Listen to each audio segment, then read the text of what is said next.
Fuyez les êtres qui arrivent avec des réponses toutes faites, rangées comme des boîtes sur une étagère. Ils parlent vite, ils tranchent net et ils vous servent leur vérité comme on sert un café, brûlant sans vous demander si vous avez soif.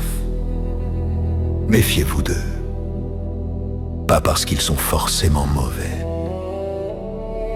mais parce qu'ils confondent souvent la certitude avec la profondeur. Nous sommes tous différents, et heureusement. On ne naît pas avec le même tempérament, les mêmes blessures, les mêmes élans, les mêmes chances, ni les mêmes silences. Alors pourquoi faudrait-il que la vie se résume à une notice d'utilisation identique pour tout le monde?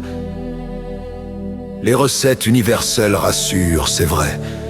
Elles donnent l'illusion de tenir le volant, mais elles ont un défaut. Elles ne conduisent jamais jusqu'à vous. Chacun de nous est son propre guide, pas un guide parfait, pas un guide infaillible, un guide vivant. Quelqu'un qui tâtonne, qui se trompe, qui recommence, qui apprend à lire les panneaux au fur et à mesure qu'il avance, et surtout, quelqu'un qui connaît, dans un coin de lui-même, ce qui sonne juste. On a tous ces réponses en nous. Elles ne sont pas écrites en grosses lettres sur un mur.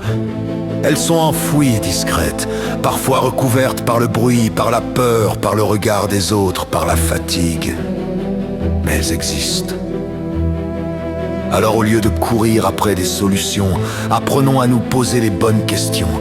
Celles qui ne flattent pas l'ego, celles qui ne cherchent pas à avoir raison, mais à éclairer. Qu'est-ce que je fuis vraiment ? Qu'est-ce que je désire quand personne ne me regarde ? Qu'est-ce que je tolère encore par habitude ou par lâcheté ? Qu'est-ce que je n'ose pas devenir ? Et puis il y a cette posture que je choisis, presque comme une discipline, me remettre en question. Pas pour me flageller, pas pour me compliquer la vie, mais parce que c'est le seul moyen d'éviter de me transformer en statue. Se remettre en question, c'est rester en mouvement, c'est refuser de devenir un homme qui répète au lieu d'un homme qui vit. C'est accepter d'être un chantier et de ne pas avoir honte des échafaudages. Quant à moi, je crois que je n'arrêterai jamais, parce que chaque jour me montre à quel point on peut se tromper sur soi, sur les autres, sur ce qu'on croit vouloir. Et parce qu'au fond, je l'ai compris tard, mais je l'ai compris. Nous ne sommes pas venus pour tout comprendre.